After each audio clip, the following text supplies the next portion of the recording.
अब इसमें आपको एक टॉपिक आता है, इसमें ही मेजरमेंट यूनिट में मेगर क्या होता है। मेगर एक प्रकार का मीटर है ना। मेगर मीटर क्या होता है, तो यहाँ पे हम समझेंगे पहले कि मेगर होता क्या है भाई, किस चीज़ के लिए काम आता है मेजरमेंट के। तो सबसे पहले हम यहाँ पे समझेंगे प्रतिरोध क्या होता है। तो प्रतिरोध मैंने आप लोगों को बताया था कि प्रतिरोध भाई जो करंट का विरोध करे या करंट के बहाव का विरोध करे वो आपका प्रतिरोध कहलाता है। तो प्रतिरोध भाई बहते हुए तार के लिए तो नुकसानदायक है, जिसमें करंट बह रहा है जहाँ पे हमें ट्रांसमिट करना है। बाकी सुरक्षा की दृष्टि से भाई अगर हम करंट को रोकना चाहते हैं है ना, या सुरक्षा प्रदान करना चाहते हैं किसी भी सर्किट को, तो वहाँ पे प्रतिरोध लगाना भी ज़रूरी है। तो मेगर जो होता है वही आपका जो मेजरमेंट रहता है इंसुलेशन रेजिस्टेंस बाय मेगर, यानी कि इंसुलेशन रेजिस्टेंस का मापन मेगर के माध्यम से। अब इंसुलेशन क्या होता है भाई, हमने जो इलेक्ट्रिक तार होते हैं घरों में वगैरह में, आपने देखा होगा उनके ऊपर रबर का या प्लास्टिक के कवर चढ़े हुए होते हैं। तो वो किस लिए चढ़े हुए रहते हैं, ताकि भाई हमें भी सुरक्षा प्रदान हो, इंसान को भी, और जलने या शॉर्ट सर्किट कभी हो जाए या फॉल्ट हो जाए तो उससे भी वायर की सुरक्षा होती है, और अंदर के वायर की भी टूट फूट की और तापमान वगैरह के प्रभाव नहीं पड़े उस तार को और उसके अंदर बहने वाले करंट पर, उससे भी उसकी सुरक्षा होती है। यानी कि कुल मिला के हम उसको एक सुरक्षा कवच प्रदान करते हैं, वो आपका इंसुलेशन कहलाता है। तो मेगर जो रहता है इंसुलेशन टेस्टर रहता है, ये स्मॉल रहता है यानी कि छोटा रहता है साइज में। पोर्टेबल यानी कि हम इसको एक जगह से दूसरी जगह ले जा सकते हैं, इस प्रकार का उपकरण होता है ये, जो कि हमें डायरेक्ट रीडिंग देता है ये इंसुलेशन रेजिस्टेंस की ओम्स में या मेगा ओम में। तो मीटर, ये जो मीटर रहता है स्पेशल कंस्ट्रक्शन रहता है ना, बहुत दोनों करंट और वोल्टेज कॉइल के लिए है ना। और इसको हम ट्रू ओम की रीडिंग नाप सकते हैं डायरेक्टली, क्योंकि प्रतिरोध हम किस में नापते हैं, प्रतिरोध की इकाई रहती है ओम, है ना। प्रतिरोध को हम ओम में नापते हैं। अब अपन अगर एक्चुअल वोल्टेज जो रहता है जो अप्लाई किया जाता है वो इंडिपेंडेंट रहता है, अस्वतंत्र यानी कि स्वतंत्र रहता है। तो जो गुड इंसुलेशन रेजिस्टेंस रहता है, तो गुड इंसुलेशन क्या होता है भाई, जिसमें हाई रेजिस्टेंस हो, और पुअर रेजिस्टेंस क्या, इंसुलेशन क्या होता है जिसमें लो रेजिस्टेंस हो। तो एक्चुअल रेजिस्टेंस वैल्यू जो रहती है हायर या लोअर, वो डिपेंड करता है टेम्परेचर या मॉइस्चर के कंटेंट पे, कि इंसुलेशन आपने कैसा किया हुआ है, उस हिसाब से रेजिस्टेंस डिक्रीज रहता है टेम्परेचर या मॉइस्चर के हिसाब से। मॉइस्चर यानी नमी। तो मेगर इंसुलेशन टेस्टर जो रहता है वो हम डायरेक्ट रीडिंग नापते हैं इंसुलेशन रेजिस्टेंस की ओम या मेगा ओम में। अगर गुड इंसुलेशन चाहिए तो हमें रेजिस्टेंस हम इसमें मेगा ओम की रेंज में अच्छे से नाप सकते हैं। तो मेगर इंसुलेशन टेस्टर जो रहता है वो हाई रेंज रेजिस्टेंस मीटर रहता है, ओम मीटर। और इसके अंदर एक डायरेक्ट करंट जनरेटर रहता है इसी के अंदर, जो करंट पैदा करता है। इसमें एक हैंडल रहता है घुमाने का, उसको हम घुमाते हैं तो जनरेटर घूमता है और उसमें करंट पैदा होता है। तो ये जो मीटर रहता है स्पेशल कंस्ट्रक्शन रहता है इसमें, है ना। ये जो मेथड है ये नॉन डिस्ट्रक्टिव यानी कि ख़त्म नहीं होती है, मतलब कि इसमें किसी भी प्रकार का विकृतीकरण या उसका रूप में कोई परिवर्तन नहीं होता है ना। तो जो आपका जनरेटर है वो हैंड क्रैंक्ड रहता है या लाइन ऑपरेटेड रहता है। हैंड क्रैंक्ड यानी कि उसमें एक क्रैंक रहती है हैंडल, उसको आप घुमाते हो जनरेटर को, है ना। ये हाई डीसी वोल्टेज उत्पन्न करता है इस, और छोटा करंट कम करंट देता है ना। जिस भी सरफेस का हमें नापना हो उससे अटैच कर देते हैं हम। तो ये जो करंट रहता है उसमें अप्लाई वोल्टेज 500 वोल्ट या मोर भी रहता है ना। ओम मीटर के माध्यम से उसको मेजर करते हैं और वो स्केल पे मापता है ना। तो इंक्रीजिंग रेजिस्टेंस वैल्यू लेफ्ट से इन्फिनिटी तक हम इसमें नाप सकते हैं, या रेजिस्टेंस जो रहता है बहुत हाई वैल्यू तक हम इसमें मेजर कर सकते हैं। अब क्वेश्चन आता है कि गुड इंसुलेशन क्या होता है। तो भाई हर किसी भी इलेक्ट्रिक वायर में या प्लांट में, किसी जो प्लांट रहते हैं जहाँ पे बिजली पैदा होती है, तो वहाँ पे मोटर हो, जनरेटर, केबल या ट्रांसफार्मर आदि हो, तो उनको केयरफुली कवर्ड करते हैं हम किसी भी माध्यम से, इलेक्ट्रिकल इंसुलेशन प्रदान करते हैं भाई, किसी को रबर से, प्लास्टिक से, मतलब ऐसे मटेरियल से ढकते हैं जिसमें करंट फ्लो नहीं होता है, इससे को हम वायर से ढक देते हैं। तो वायर इट सेल्फ जो कॉपर या एल्यूमिनियम का रहता है वो गुड कंडक्टर रहता है इलेक्ट्रिक करंट का, है ना, जो कि हमारे इक्विपमेंट को शक्ति प्रदान करता है, विद्युत शक्ति। तो इंसुलेशन जो रहता है वो जस्ट ऑपोजिट, विपरीत रहता है कंडक्टर का। तो ये जो रहता है हमारे रजिस्ट कर करंट को रोक के रखता है बाहर जाने से, या बाहर की चीज़ों को अंदर के वायर के पे प्रभाव पड़ने से रोकता है। तो इंसुलेशन टेस्टिंग जो रहती है आपकी इलेक्ट्रिक के गणित में हमें जाना पड़ेगा। ओम्स लॉ जो हमने पढ़ा था उसमें हमने पढ़ा था कि भाई V is equal to I R, है ना। तो पर्पस जो रहता है मेगा टेस्ट का वो ये रहता है कि भाई आपने जो इंसुलेशन दे रखा है वो कितना अच्छा है ना। तो पाइप कैरिंग वाटर और ओम्स लॉ जो रहता है वो कंपैरिजन इससे वाटर फ्लो से कर सकते हैं। अब प्रेशर जो पड़ता है पानी के पाइप पे, तो अगर लीक होता है तो आपका वाटर वेस्ट जाता है। इसी प्रकार से अगर आपने वायर अगर खुला है तो उसमें करंट लीक होगा, अगर आपने उसको ढक दिया है, कवर कर दिया, तो आपका करंट लीक नहीं होगा। और अगर वायर आपका टूटा हुआ है तो आपका करंट का वेस्टेज होगा उस लीकेज में से। तो इसी प्रकार से हम इलेक्ट्रिसिटी के फ्लो को अच्छा कराने के लिए हम उस पर अच्छा से इंसुलेशन कर देते हैं और मेगर से मापते रहते हैं समय समय पर, है ना। अब जैसे कि मैंने पाइप का एग्जांपल दिया तो आपका वाटर फ्लो करंट हो गया, और आपका जो है उसी एग्जांपल से आप समझ सकते हो भाई, अगर पाइप में सब पानी लीकेज होगा तो आपको जहाँ तक आपको पानी पहुँचाना है वहाँ पे कम पहुँचेगा। इसी प्रकार से करंट में भी आपके इंसुलेशन जो आपने उस पर वायर का जो आपने ऊपर रबर वगैरह दिया उसमें कट पीटा नहीं रहना चाहिए, या इंसुलेशन उसका अच्छा होना चाहिए ताकि आपका करंट लीकेज ना हो। तो कॉमन सेंस बताता है कि वोल्टेज जो रहता है वो जहाँ पे आपका अगर मोर करंट है तो करंट भी ज़्यादा रहेगा, है ना, और आपका रेजिस्टेंस कम रहेगा।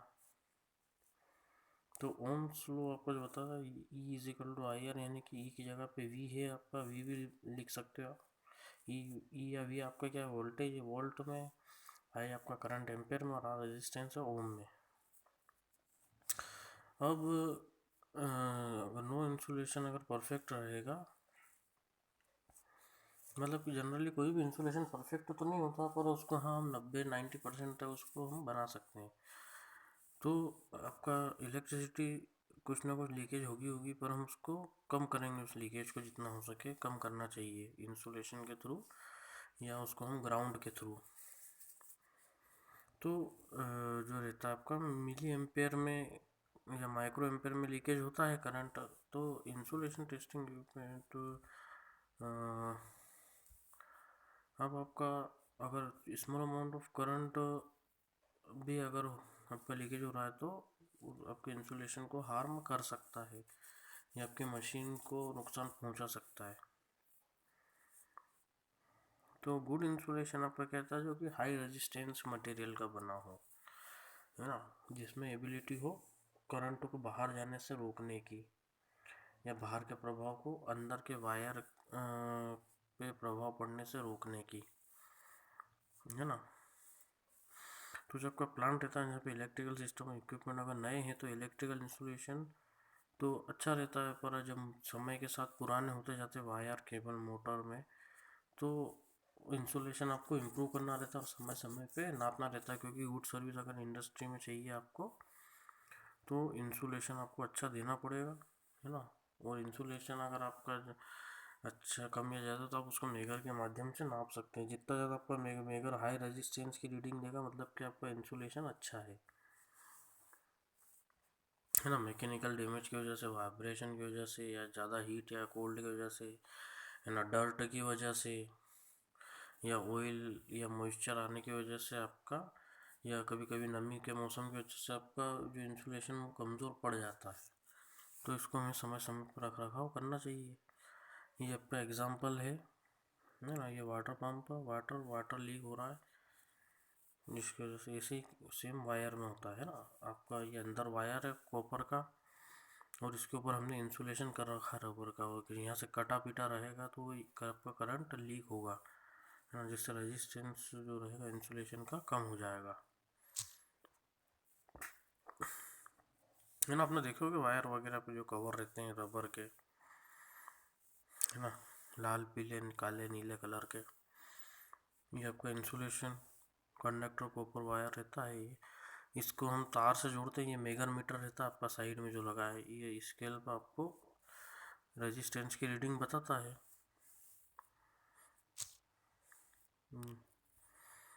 अब आपका सेकंड क्वेश्चन आता है अर्थ रेजिस्टेंस का मापन अर्थ टेस्टर के माध्यम से।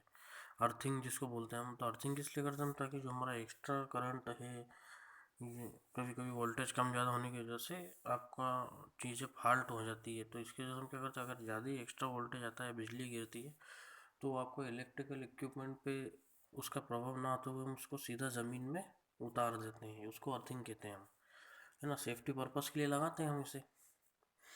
तो इलेक्ट्रिकल रजिस्टिविटी जो रहती है, अर्थ की रजिस्टिविटी, अर्थ की यानी ज़मीन की प्रतिरोधकता, वो हम मेजर करते हैं वेनर मेथड के माध्यम से।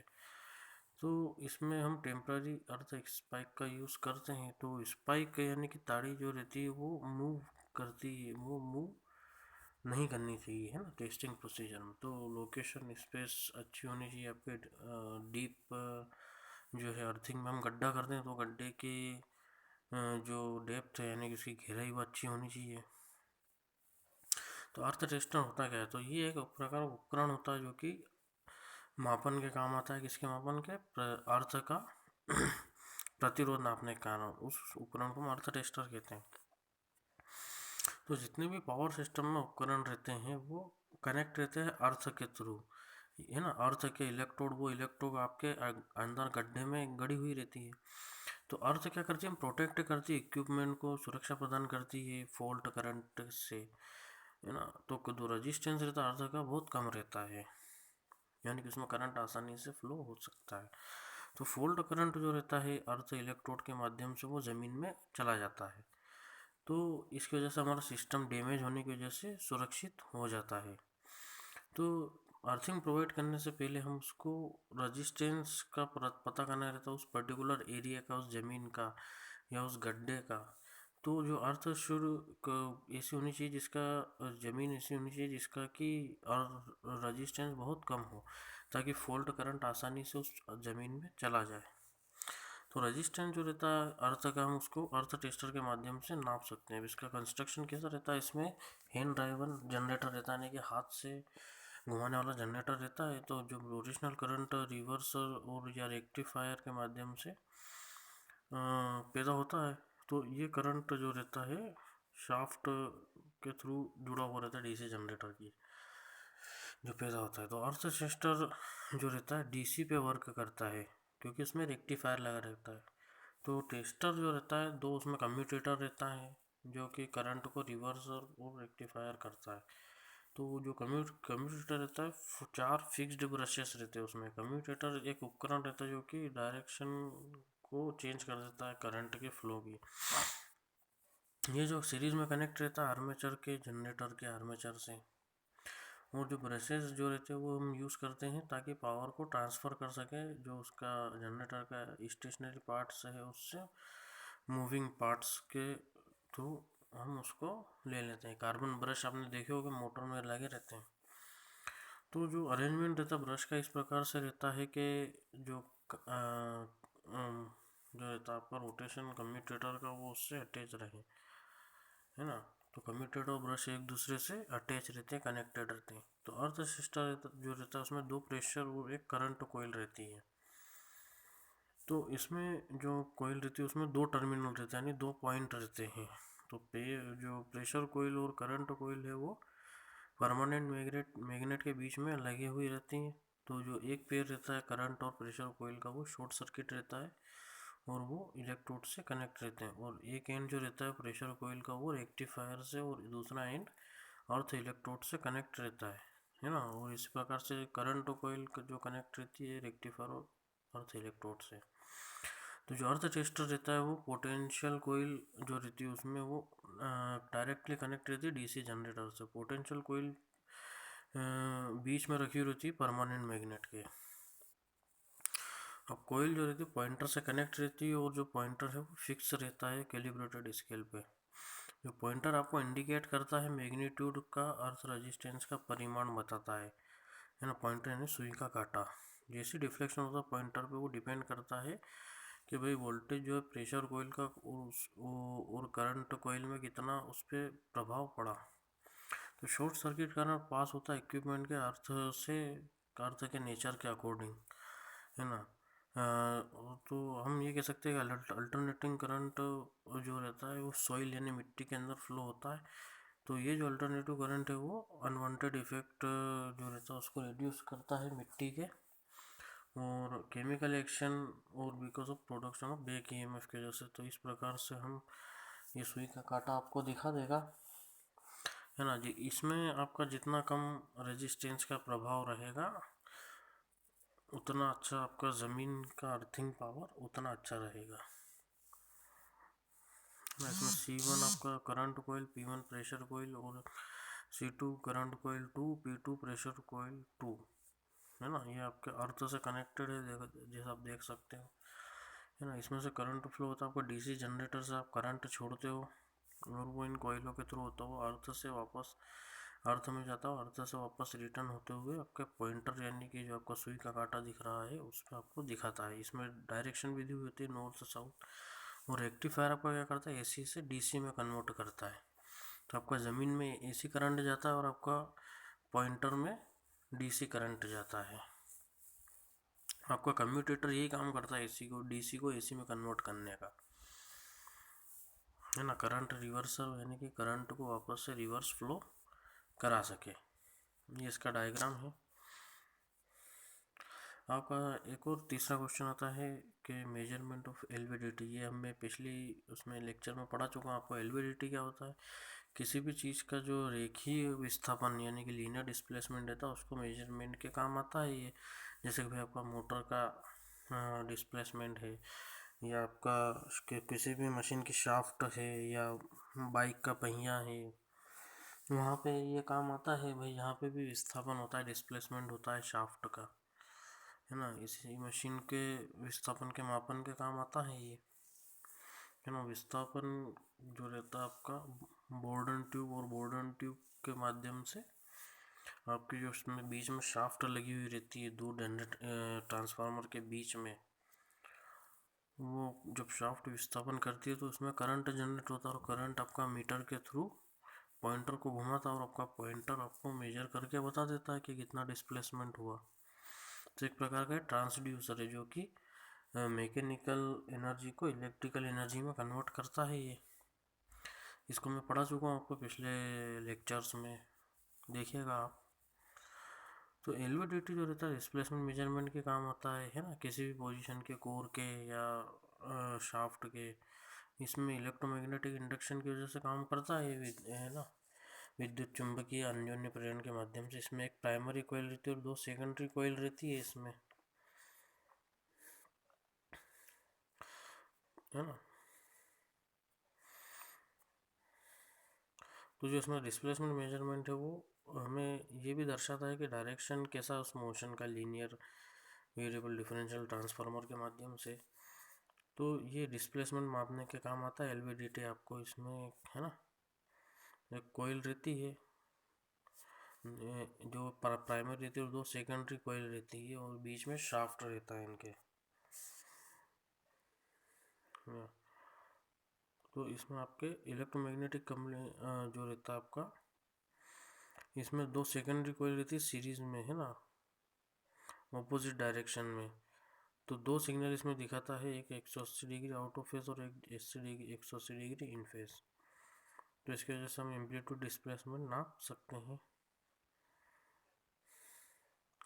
ये आपका रहता है ना, first secondary, second secondary, primary, बीच में कोर, इस प्रकार से ऊपर रहता है इसमें। और आपका ये करंट दर्शाता है ना। जब आपकी कोर सेकेंडरी की फर्स्ट सेकेंडरी की ओर रहेगी तो आपका आउटपुट ई इस प्रकार से रहेगा। और जब ये आपकी कोर जो है बीच में जब सेकेंडरी कोइल की तरफ रहेगी तो उसका आउटपुट इस प्रकार रहेगा, है ना।